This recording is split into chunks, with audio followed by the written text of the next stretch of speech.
All right, good morning and welcome back to Topics and Tangents on Gaming with ADHD. This is just going to be a quick test stream because we're just wanting to make sure that this all works because today I have a guest. We've got the infamous Sam Healy of Wait a minute. the flip side of board gaming or Hello. flip side of board games.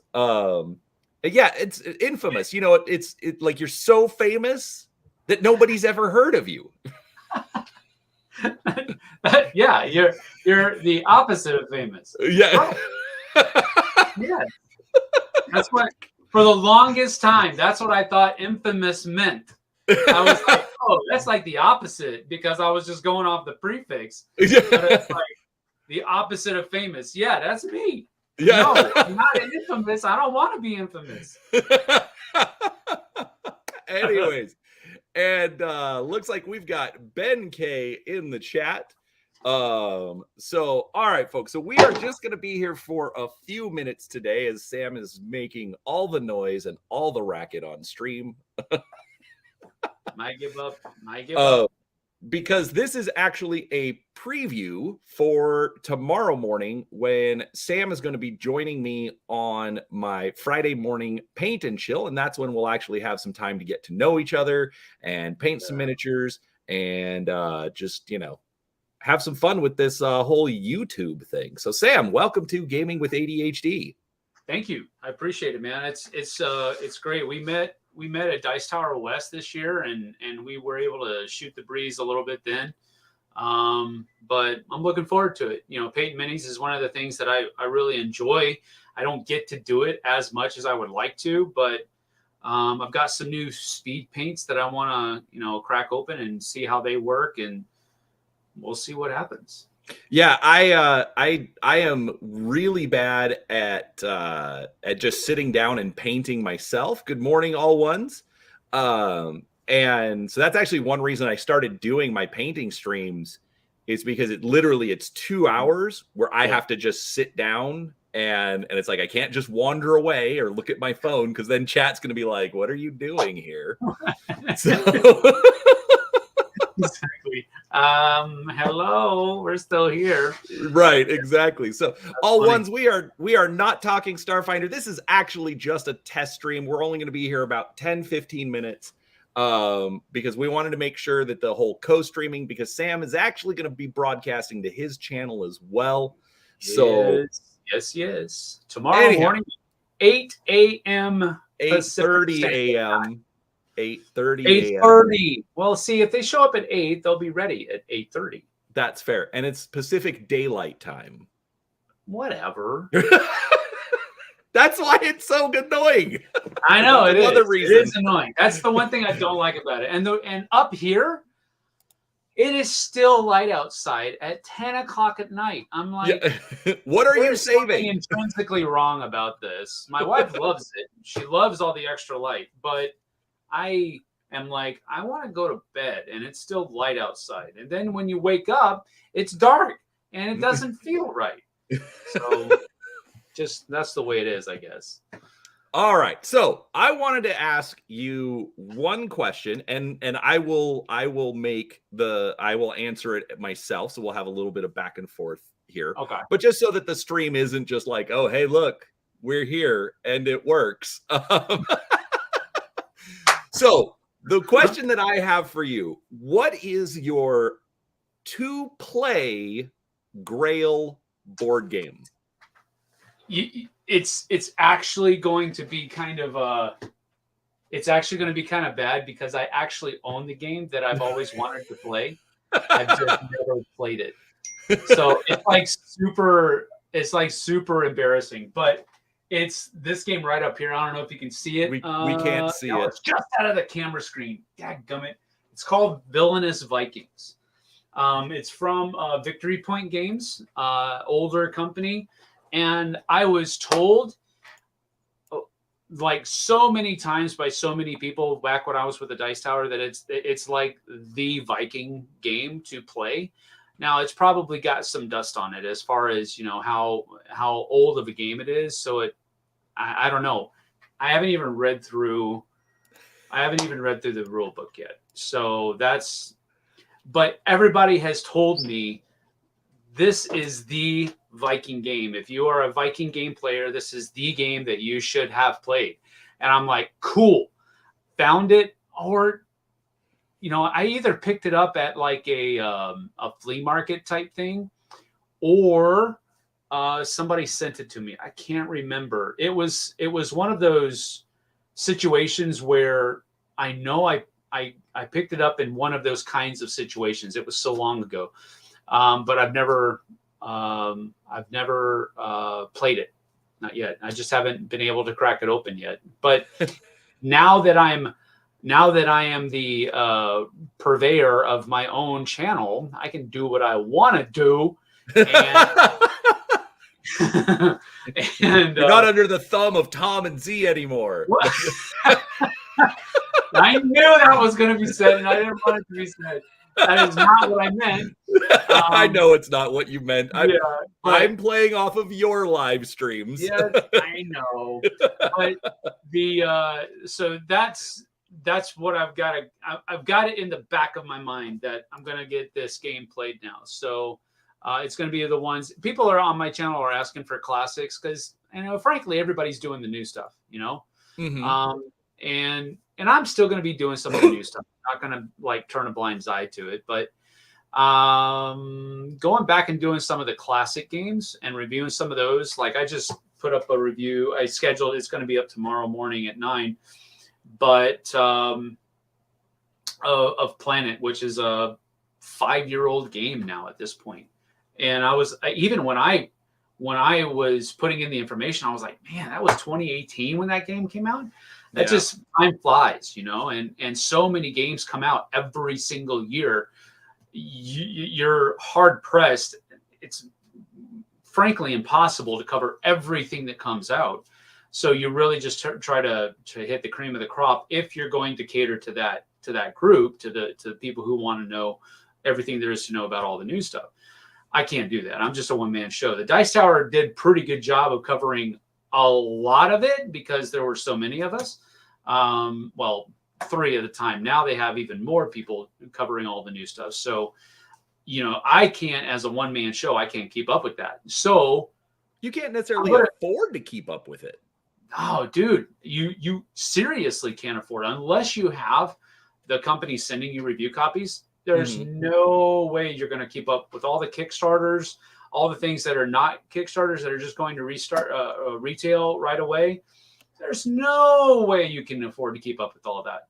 So I'm not going to try. When I was at Zulu's and Monday, I actually, spent a good bit amount of money, but I'm looking at it as a business expense that I'm going to be able to hopefully write off. Yeah. Got to make some money first. Yeah, I got to make money first. That's the problem. So I mean, I bought, 1, 2, 3, 4, 5. So I bought 6 games when I was at Zulu's and across the table in Linwood over the weekend. I stopped at across the table. I can't remember. Around the table game club. That's what it's called in Linwood. Stopped there on Sunday night for just a few minutes and picked up a copy of Tannhäuser, which I had sold because I just never got it to the table. But that's a core box. Picked that up for a pretty cheap price. And then I got Tiny Epic Vikings, and then I picked up the rest of the games at Zulu's. But again, it's all stuff that I'm going to cover on the channel. But yeah, it's coming out of my own pocket right now. Yeah. And they're not deep. Yeah, right. For me, I'll be honest. I love the clearance section. I'm not just gonna buy everything, but it's just like, I wasn't going to get G.I. Joe Mission Critical, and then I go into the game store and they're like, "Oh, we're having it 30% off," and oh, by the way, we already have it 20% off normally. Oh, you got a half price, basically. Yeah. So. And then they announced the Sergeant Slaughter special edition figure, so I had to order that one.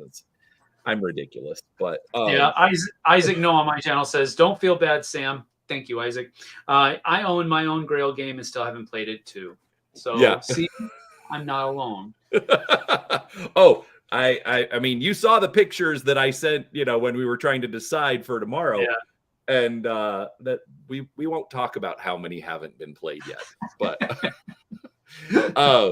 anyways, to answer the question from my side, I think my grail to play game, and I don't own it, partly because I don't know when or if I would get it to the table, is going to be Twilight Imperium. I have never played it. Say it ain't so, Brian. Right here, man. Is that 4th edition or? You just got to come up to Washington. That's 4th edition. Yeah. Okay. I don't have the newest. I have everything except the newest expansion that they just put out for it. I also have Twilight Inscription, which is it's right above it, which is the Twilight Imperium roll and write. Okay. Those are two phrases I would never thought would have been put together. It's a roll and write that you can play in under 24 hours. That's a super great tagline, man. Don't worry, less than a day. Well, and that's the other thing. Like another reason I kind of like so it's been one of those. It's been around forever, and I just no one's ever invited me to play, so that was I and I didn't buy it myself, and then if I did play, I'd want to do the whole 8-player experience. No, you don't. No, you no, don't. I don't. Don't do it, my friend. It's not worth it. It's not all it's cracked up to be. But I think the biggest. I've played. I think one 8-player game, and I probably internally vowed never to do that again. I think after that, I went to 6 one time, and I think then I was like, that was fun, but I don't think I'll ever go over 6 again. The sweet spot for me for that game, that especially if it's a teaching game. If it's a teaching game, don't go more than 4 players. Okay. Don't go more than 4 players, and then have everybody watch as many videos and how to plays as they can before you actually sit down at the table. And that makes your first experience go pretty well. Because we've actually done it like that before. When I was living in California, we actually had, I was the only one that had played the game before. And this was back when I think it was 3rd edition. But I wasn't the guy teaching it. So I was like, all right, well, I'll join you. How many players are there going to be? And he was just going to be 4 of us. And I was like, okay, that will be palatable. And we sat down and we played it. And we still took about 5 to 6 hours to play. But we broke it up with a meal in between and snacks, all that kind of stuff. So we were being really chill about it. I have played a 3-player game of it in 4 hours. So, which is pretty stinking fast. But it was also a very enjoyable experience as well. That was also a learning game. It was me and Vernon, Piper, and we were teaching a 3rd person how to play the game. So it was a fast experience for even a 3-player game. But 3 players took 4 hours. So did you see at Dice Tower West the multi-level game that they had set up? No. Yeah. Okay. So this was Wednesday. They had 3 layers. Basically, it was a cake, and each one had like three or 4 rings of hexes, and so the hexes above and below were also adjacent. I think I might have had a mini aneurysm listening to you. That doesn't compute. I mean, I get what they're trying to do, and that would be, how long did that take? Okay, so I first walked into the room at about 10 a.m. because I was running demos of Hellboy. You were there. We talked about that. Anyway, so I walk in to set up, and they're just getting started. So this is like 9 or 10 o'clock in the morning. I don't remember exactly when. I'd come back at like 10 or 11 o'clock p.m., and they were still going. I don't know when that game ended. They're still playing it. That's what the thing is. They're renting out the convention center by themselves now, so they can finish their game. I was going to say 3 or 4 different conventions have come through, and they're still at their table. Don't bother them. Just play around them. Just walk around. Right. All Ones does want to know, what do you think of Fortress America? Well, I haven't played that in years, but back in the day, that was the game to play. I think I've played it 2 or 3 times, and each time was really fun. But again, it's one of those event games that I like to call them, where you have to kind of schedule. Right. It doesn't take as long as TI4, of course, but it's an epic game. I mean, the person real quick, playing, the reprint or like the new version, or the old Milton Bradley classic? No, the old one, not the reprint. We did play the reprint. I think we probably got a copy of it in the Dice Tower, as a matter of fact.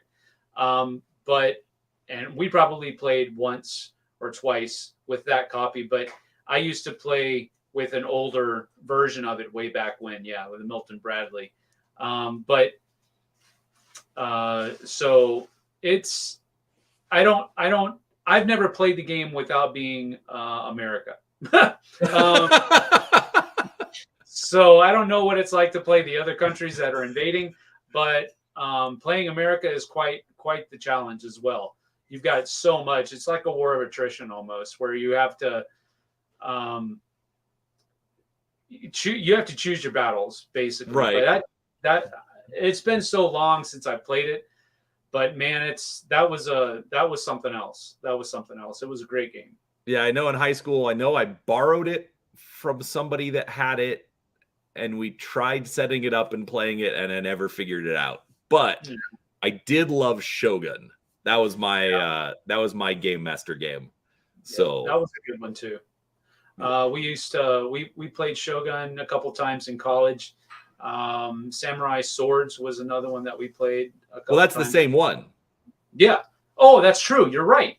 Samurai Swords is like the that's the second name, because it was originally Shogun, then I think it was Samurai Swords, and I think it's now like I had it backwards. or something. Samurai Swords, and then Shogun was the other one.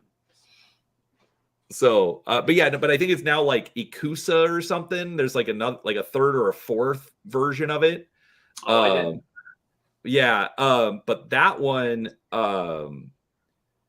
as far as wanting to play these kinds of games, is probably the one that really sucked me in.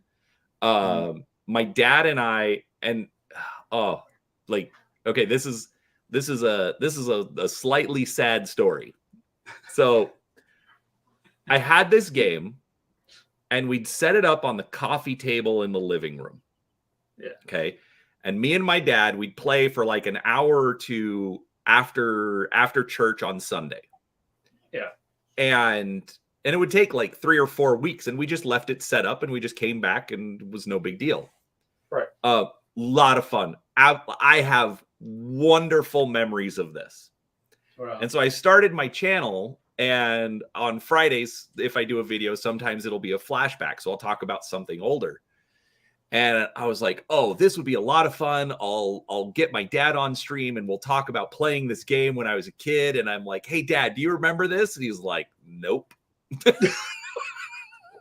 It's just like, oh, you're killing me.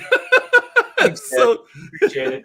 Well, no, and that's not to knock my dad or anything, because I mean, let's be honest, we're dads. We unfortunately do forget those things. Yeah, exactly. And what the things that stick in our kids' minds don't always stick into ours, because we've got so much else going on. But those things that they kind of grab onto and remember, we don't know that until they share it with us. So that's interesting, though, that this is something that you've held on to. And he was like, what are you talking about, man? Yeah, exactly. So it's just, but anyways, but yeah, that has really, I would say that was one of the big ones as far as like, pulling me into the board game hobby. So that's cool. All right. Well, hey, it has been 20 minutes, so we went a little bit longer, probably a little bit, farther afield than we planned. I think it's worked, perfectly fine. It's worked Everybody, really well. I've got people talking to me on my channel. Isaac made that comment earlier, and then Paul O'Farrell said he's enjoying the live stream content, and then Dave says, "Hey Sam, glad to see you back on YouTube." Thank you, Dave. It's good to be back. Yeah. So, all right. Well, folks, we are going to end this stream here. Mage's Musings, save that question for tomorrow morning, and we will answer it then. But do check out Sam on the flip side of board games here on YouTube. But tomorrow morning, 8:30 a.m. Pacific time, okay, we're going to be back and we're going to be painting, and it's going to be a little bit more chill, kind of actually pretty chill like we did right now. But we are going to be painting the Abomination figure from Zombicide Black Plague. And so it's not really going to be a painting competition. But afterwards, you'll all get to tell me that I painted it better than Sam. Don't listen to him. Don't listen to him. It's a competition. It's a 2-player game. So, anyways, come back tomorrow morning. We will see you all there, and we will have some fun. So, goodbye, everybody. Say goodbye, Sam. Adios, amigos.